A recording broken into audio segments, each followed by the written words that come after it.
Hello, my name is Blair Waite, and this is my presentation on different technologies that can be used in the classroom for class today. We live in a digital world today, and to not take advantage of technological advances to teach in a classroom would be a crime. Students will need to understand technology to succeed in the world, and technology does allow for creativity. Students should not learn from a machine, though. Not only from a machine, because that would take out the wonders of human interaction, which teach a great deal as well. But while using technology to teach is important, it becomes a greater way to communicate with students and parents alike. Three emerging concepts that really interest myself are digital storytelling, social media uses, and gaming in the classroom. Now, digital storytelling is kind of a neat concept, maybe one I'm very, very interested in myself for the future. It came about in the 90s. Now, storytelling itself has been around for ages, but digitalizing it for the classroom is a relatively new idea.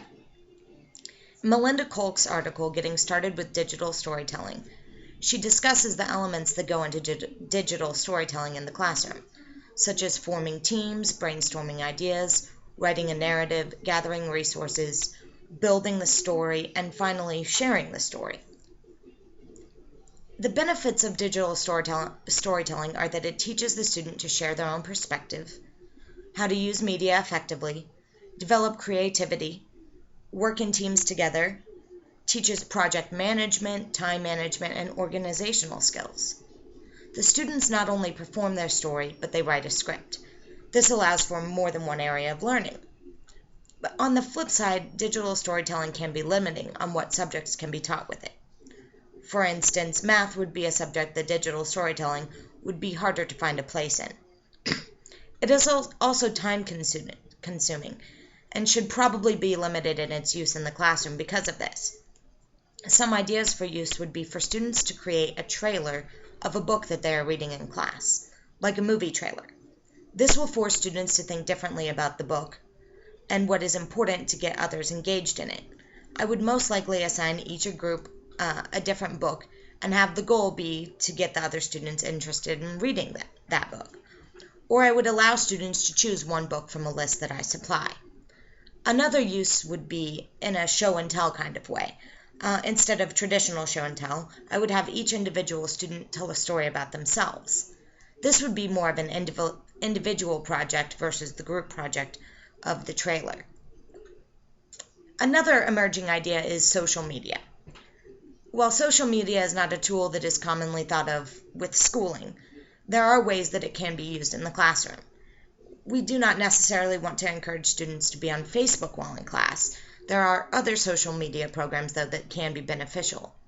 As described in Rebecca Ratcliffe's article in The Guardian, the Saltash School, the teacher actually uses a smartphone to send messages to students praising what they have done in the classroom. He does this in real time, right when the student says it. The student then gets immediate feedback, but it also uploads to a website that parents can see.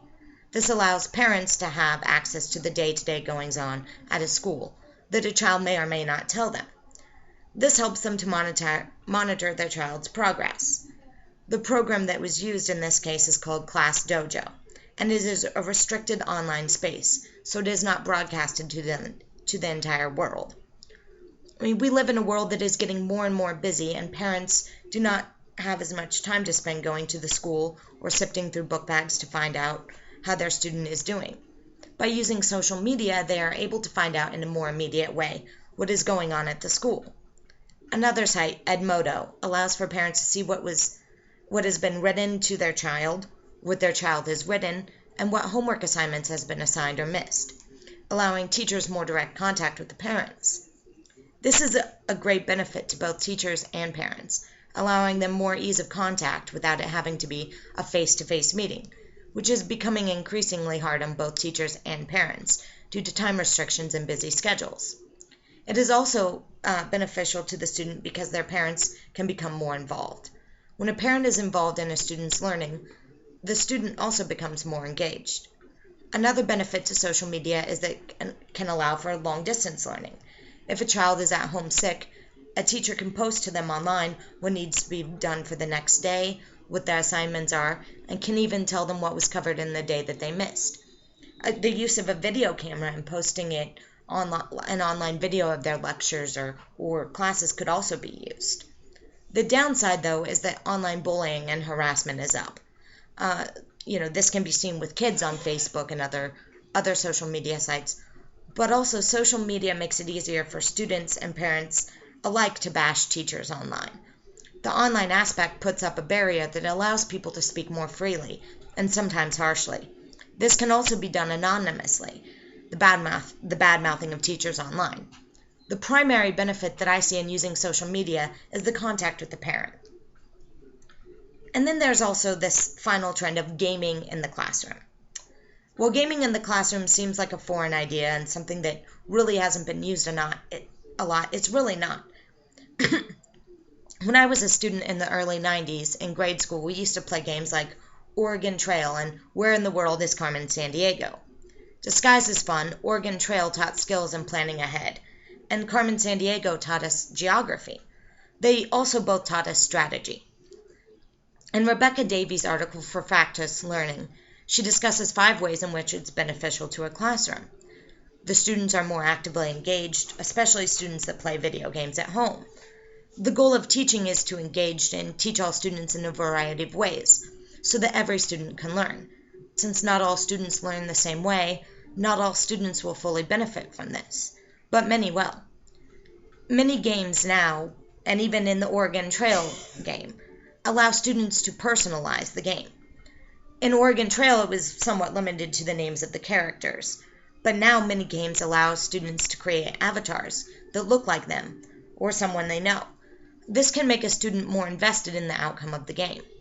Games also have rules and goals. The student playing has to complete these goals in certain ways in order to win. This teaches students to follow the rules and to reach for an objective. The game should have a purpose, though, not just a game for a game's sake. It's a sneaky way of learning. The students think they are playing a game and having fun, but the game itself is actually teaching them. This is not a new concept, and maybe the delivery method is not particularly new, but many advancements have been made in gaming since the days of Carmen Sandiego. In Didi Gudenplan's article for the New York Times, Paul Howard Jones speaks of how engaging video games can be and how that is beneficial in the classroom. A lot of times when students get bored reading textbooks or learning about different scientific methods and things, a video game proves to be more engaging and then therefore can help the student learn that kind of subject matter. If students can be so engaged in video games, then why not make a video game out of a subject matter they may need to learn? Video games can be used across the board in all subjects and are not limited in what they can teach. For instance, video games can be designed to teach about molecular science or even math. And while math has for long been such a concrete subject, hard to use other ways to teach, video games may offer a solution in that. If there is a downside to gaming, it is that it does not interest every student, and that it does take away from that human interaction, which is also vital. Technology is advancing and constantly changing. It can be a very useful tool in the classroom when used in moderation and with safe usage in mind. Students can benefit from all kinds of different technologies, 3 of which are digital storytelling, social media, and gaming in the classroom. Thank you.